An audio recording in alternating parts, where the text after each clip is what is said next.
پاکستانی کو اہمیت خان صاحب کے دور میں ملی ہے، اس سے پہلے جو قبل جو ہے کئی حکومتیں آئیں لیکن کوئی سنوائی نہیں تھی. امبیسی میں چلے جائیں کوئی رسپیکٹ نہیں تھے. اپنے لوگ جب رسپیکٹ نہیں کرتے تو دوسروں نے کیا کرنی. لیکن خان صاحب کا یہ چیز ہے کیونکہ ادھر سفارت خانوں کے ساتھ ہم منسلک تھے تو ماہانہ اور بائی ویکلی جو ہے ایسی میٹنگ کو سفیروں کے ساتھ کرتے تھے. بلکہ اوورسیز میں پہلی دفعہ خان صاحب نے یہ کلچر متعارف کرایا کہ سفیر ادھر ہر ہفتے کھلی کچہری امبیسیوں کے اندر لگائیں اور عام بندے کے جو مسائل ہیں اس کو سنیں اور ان کو حل کریں. تو انشاءاللہ تعالیٰ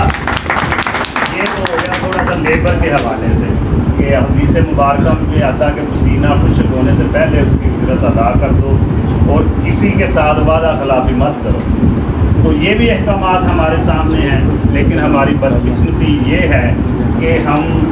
دین کا علم بھی جانتے ہوئے سب کچھ یہ چیزیں جانتے ہوئے ہمارے معاشرے کے اندر ہمارے ملک کے اندر مزدور کو اس کا حق نہیں ملتا. حالانکہ مزدور کے خون پسینے سے جو سرمایہ داروں کے گھروں میں چراغا نظر آتا ہے وہ مزدور کا خون پسینہ چل رہا ہوتا ہے. لیکن سرمایہ داروں نے کبھی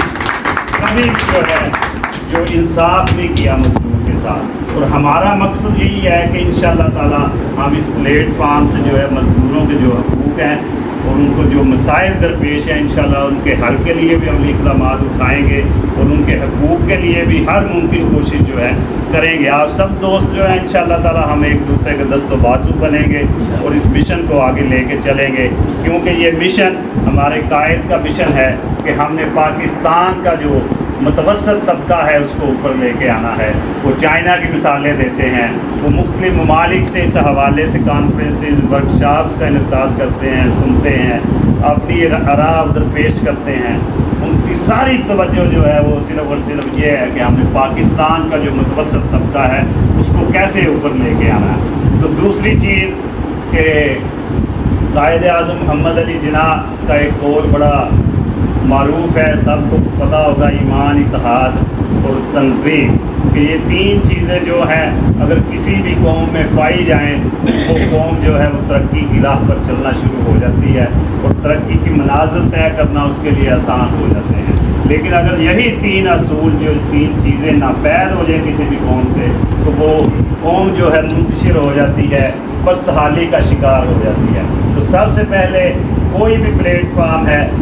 چاہے میں اپنے لیبر ونگ کے حوالے سے کرتا ہوں کہ ہمیں اپنی یہ تین چیزوں کا خصوصی خیال رکھنا ہے کہ ایک دوسرے کا دست و بازو بننا ہے, جس کو انگلش میں لیگ پولنگ کہتے ہیں. وہ کام ایسا نہیں کرنا, کیوں کہ اگر آپ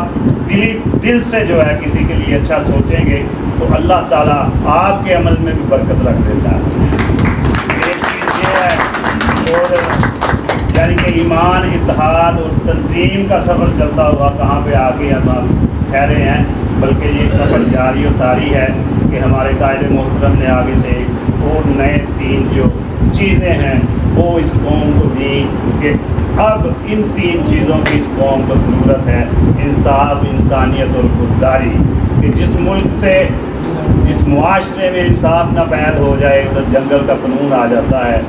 عدم مساوات جو ہے پروان چڑھنا شروع ہو جاتی ہے, لا قانونیت راج کرنے لگ پڑتی ہے اور ایک آمرانہ نظام جنم لے لیتا ہے جو انسانوں کے جو جتنے بنیادی حقوق ہیں ان کو سلب کر دیتا ہے. تو انصاف معاشرے میں پیدا کرنا یہ خان صاحب کا نعرہ ہے. دوسرا انسانیت, انسانیت میں یہ نہیں کہ صرف مسلمان آتے ہیں بلکہ جو بھی قومیں ادھر آباد ہیں, جو بھی مذہب مسالک ادھر رہتے ہیں, ایک دوسرے کے ساتھ امن و امان اور سب کا ایک دوسرے کی جو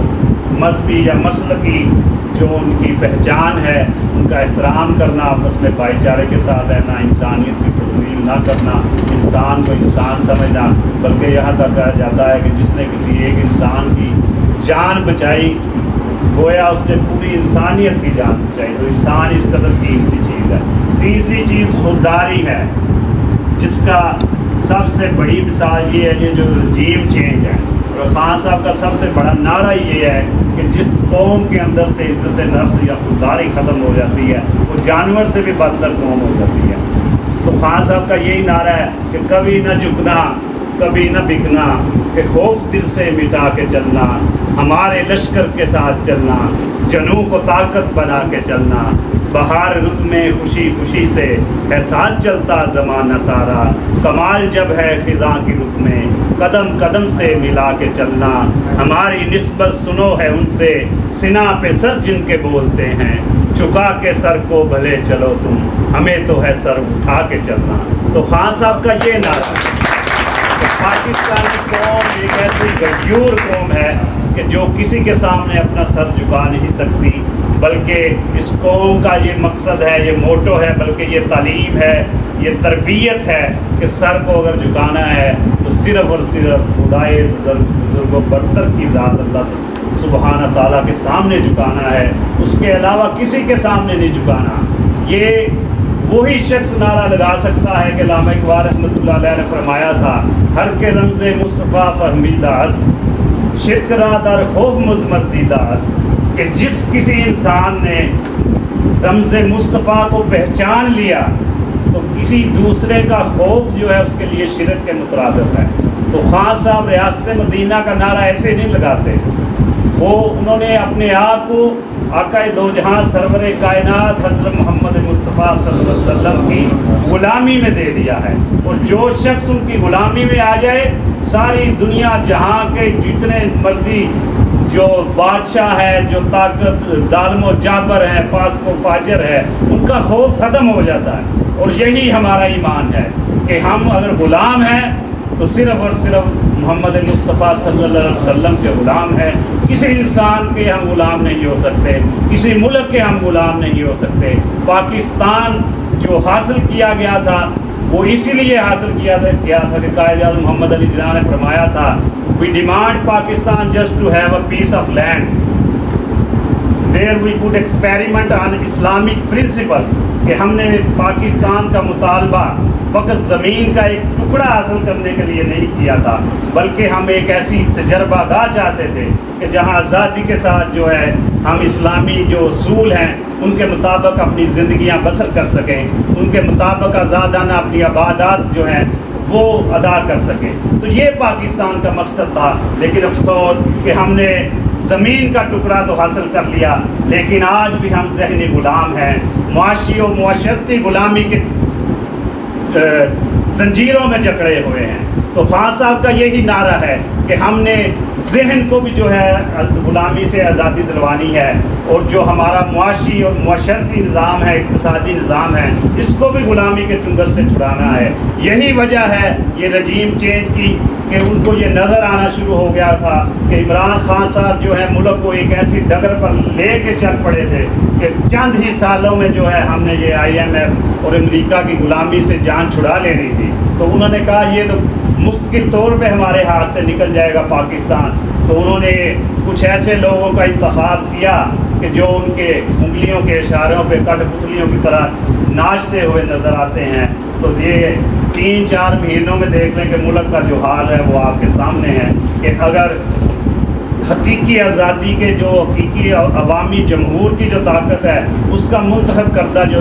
شخص ہے یا حکمران ہے، اگر اس کو ہم ایسے پسے پشت کر دیں گے کسی کے کہنے پر، تو پھر ملک کا یہی حال ہوگا، کیونکہ وہ لوگ کبھی بھی نہیں چاہیں گے کہ پاکستان سرسبز و شاداب نظر آئے، پھلتا پھولتا نظر آئے، جہاں کے لوگ جو ہے شاد و آباد نظر آئیں۔ لیکن انشاءاللہ تعالی آزمائشیں آتی ہیں، مشکلیں آتی ہیں۔ جب پاکستان کا قیام کی تحریک چلی تو ہمارے آباء و اجداد نے مالی جانی ہر قسم کی جو ہے قربانیاں دینے سے دریغ نہ کیا۔ تو سوچنے کی بات ہے کہ آج وہ وقت ہے کہ ہم اپنی جان بھی، ہمارا ملک جو ہے جانیں نہیں مانگ رہا، مال نہیں مانگ رہا، صرف اور صرف ایک ووٹ مانگ رہا۔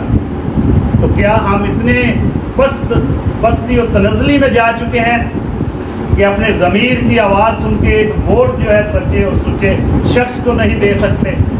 ہمیں اپنے ضمیروں میں جاگنا ہوگا، اس کو جگانا ہوگا۔